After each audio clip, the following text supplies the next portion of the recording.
Closed Timelike Curves. Have you ever had a dream so vivid, so real, that when you woke up, for just a fleeting moment, you couldn't tell which world was true? That feeling, that shiver of disorientation, is the closest our minds can come to grasping the concept I want to explore with you today. We're going to talk about something that sounds like it's ripped from the pages of the most audacious science fiction, but it's a concept that lives right at the bleeding edge of our most advanced physics. We are going to talk about closed timelike curves. Now forget dry equations and complex graphs. I want you to come with me on a journey into the heart of time itself. Imagine time not as a river, flowing relentlessly in one direction from past to future, but as a vast cosmic ocean, an ocean with currents and whirlpools and loops. A closed timelike curve, or CTC, is one of these loops. It is a path through the fabric of spacetime that, if you were to follow it, would bring you back to your own past. Not a memory of your past, not a recording. You, in the flesh, standing face to face with the person you were a minute, an hour, a lifetime ago. Think about that for a moment. Let the sheer, terrifying, glorious weight of that idea settle in. This isn't just time travel. This is something more profound, more mystical. It's the universe stitching its own tapestry into a knot where the end of the thread meets the beginning. It's a cosmic Ouroboros, the snake eating its own tail, woven into the very laws of reality. So, where do these mythical loops exist? Do we find them in ancient ruins? In the depths of our consciousness? The answer, perhaps, is even stranger. Our best map of the universe is Einstein's theory of general relativity. It tells us that space and time are not a static stage, but a dynamic, malleable fabric, a cosmic trampoline. Planets, stars, and galaxies are like weights on this trampoline, creating dips and curves. This is gravity. Now, what if we placed an unimaginably heavy weight on this fabric? Something so dense, so massive, that it doesn't just make a dip, but it twists the fabric into a tunnel, a knot, a loop. The prime candidates for CTCs are the most extreme objects in the cosmos: spinning black holes and cosmic strings, theoretical flaws in the early universe, thinner than an atom but with the mass of a galaxy, stretching across infinity. Imagine a black hole, not as a dark, static pit, but as a maelstrom, a Kerr black hole, spinning at a significant fraction of the speed of light. Its gravity is so ferocious that it doesn't just trap light, it drags the very fabric of space-time around with it, like a spoon stirring a cup of coffee. This region, just outside the point of no return, is called the ergosphere, and here, the flow of time itself gets caught in the whirlpool. According to the mathematics, hidden within this chaotic dance of twisted space-time could be these loops, these CTCs, a path where the future seamlessly connects back to the past. It would be the ultimate cosmic labyrinth. You wouldn't need a fancy machine with glowing lights and spinning dials. You would simply need to navigate, to find the secret current in the ocean of time and let it carry you home, to a yesterday that is still physically accessible. Now, this is where the magic truly begins, and where the paradoxes rear their bewildering heads. Let's play with a thought experiment, a classic one. Let's say you hear a legend about one of these time loops. You are an intrepid chrononaut and you've managed to find your way to a stable CTC. You decide to take a book with you, let's say a blank, leather-bound journal. Your plan is simple. You will travel back in time 1 hour and give this blank journal to your past self. You step into the loop. The world twists, the stars smear into lines, and you feel a sensation unlike any other. Not movement, but a profound reorientation. And there you are, an hour in the past. You walk up to your past self, who is just preparing for this very journey, and you hand them the blank journal.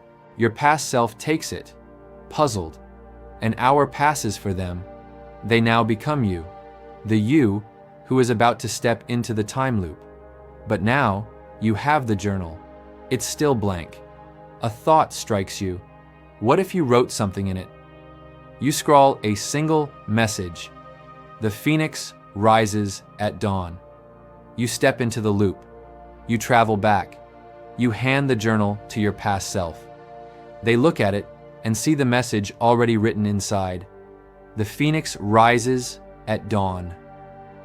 Where did that message come from? Who wrote it? You read it, and then you wrote it. It has no origin. It is a piece of information, a thought that has always existed. It has no author, yet it was authored. It was created from nothing, yet it is consistent. This is known as the bootstrap paradox, an object or information with no beginning or end. It simply is. It shatters our everyday understanding of cause and effect. Which came first, the chicken or the egg? In a CTC, the question is meaningless. The chicken is the egg, in a loop of existence that defies linear narrative. This is where physics collides with philosophy, with mysticism. It suggests a universe where destiny isn't just a vague concept, but a physical, geometric fact. That your future might already be written because it is, quite literally, connected to your past. That free will in such a loop might be an illusion, a beautiful, tragic, or perhaps orchestrated dance where you are both the dancer and the choreographer. What if your greatest idea, the sudden flash of genius that changed your life, wasn't a creation, but an echo from your own future, sent back along a curve in time you never even knew you were traveling? What if our déjà vu, those uncanny moments of prescience, are not glitches in our brain, but fleeting, intuitive brushes against the true, loopy, non-linear nature of time? Perhaps this explains the mysterious, the synchronistic, the seemingly magical connections in our lives. Perhaps we are all, in some small way, tracing faint, invisible CTCs in the cosmos, our lives intersecting in ways that logic cannot explain, but that a deeper, topological reality allows. But the universe, it seems, has a sense of humor and a set of rules to prevent outright chaos. This is where quantum mechanics and the brilliant physicist Stephen Hawking come in. Hawking proposed a chronology protection conjecture. It's a fascinating idea. He essentially suggested that the universe has a built-in cosmic censorship. It's like an immune system for reality. The moment you try to create a time machine, to actively create a CTC, the universe would fight back. The theory goes that the vacuum of empty space isn't really empty. It's a seething, bubbling foam of virtual particles popping in and out of existence.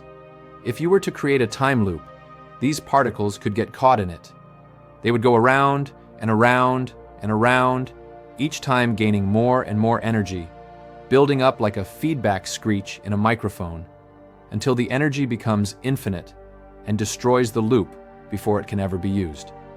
The universe, in this view, is protecting its own chronological order, preventing paradoxes from ever physically happening. It's the ultimate party pooper. Or is it the wise guardian of reality, saving us from a fate of infinite confusion?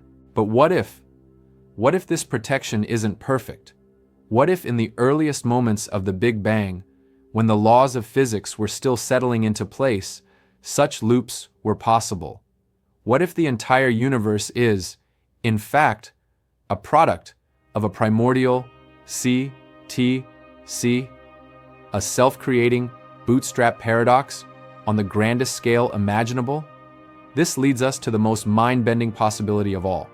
If you have a closed timelike curve, a loop where cause and effect break down, then the universe loses its deterministic chain. The future can influence the past. This opens the door to a reality that isn't fixed, but fluid. A reality where possibilities and probabilities are fundamental. Some of the most brilliant minds in physics are exploring this. They suggest that CTCs could be used as the ultimate quantum computer. A computer that doesn't just calculate probabilities, but physically resolves them by sending information back in time to guide its own calculations. It would be a machine that computes by negotiating with its own past. Think of a problem with an almost infinite number of solutions. A normal computer would take longer than the age of the universe to solve it. But a computer using a CTC could, in a sense, try all solutions at once and then send the correct answer back to its starting point. It would have the answer before it even began the calculation. This isn't just computation, it's alchemy. It's a physical manifestation of fate. It suggests a universe that can self-correct, self-organize, and perhaps even self-create in the most literal way possible. So, what are closed timelike curves? Are they the secret engines of the cosmos? The hidden architects of our destiny? Are they forbidden pathways, guarded by the fundamental laws of quantum mechanics? Or are they something else entirely? A sign that our understanding of reality is still in its infancy, that the universe is far stranger, far more magical, and far more interconnected than we have ever dared to dream. They challenge everything we think we know about time, about identity, about memory, and about the very nature of existence. They tell us that the story of the universe may not be a linear tale with a beginning, a middle, and an end. It might be a cyclical poem. It might be a piece of music in the form of a canon, a round, where the same melody follows itself, creating a harmony that spans across what we naively call past, present, and future. We are not just beings in time, we may be integral threads of time. And if time can loop back on itself, then in some strange, topological sense, we are all connected to our past and future selves in a cosmic, timeless embrace. The search for a unified theory of everything, a theory that marries the vast cosmos of relativity with the spooky world of the quantum, may very well force us to make peace with these loops. It may be that to finally understand the universe, we must first accept that time itself is not what it seems. This is a conversation that is just beginning. What do you think? Are closed timelike curves a fascinating mathematical quirk or a profound truth about our reality? What would you do if you found one? What message would you send to your past self? Or would you be too afraid to break the universe? Let me know your thoughts, your wildest theories, in the comments below. I read every single one. If this journey into the heart of time captivated you, if you felt that shiver of the infinite, then do this channel a great favor. Hit that like button and subscribe so you don't miss our next adventure into the unknown. We are just getting started. And if you hunger for more, if you want to dive even deeper into the mysteries of a reality where time, space, and consciousness are intertwined in ways that defy belief, then I invite you to check out my book, Holographic Multiverse. In it, we explore how our entire cosmos might be a projection, a hologram, and how concepts like CTCs fit into a reality that is fundamentally informational and perhaps computational. The link is in the description below. Thank you for watching. Remember, the past, the present, and the future may be nothing more than a stubbornly persistent illusion. But the wonder is real.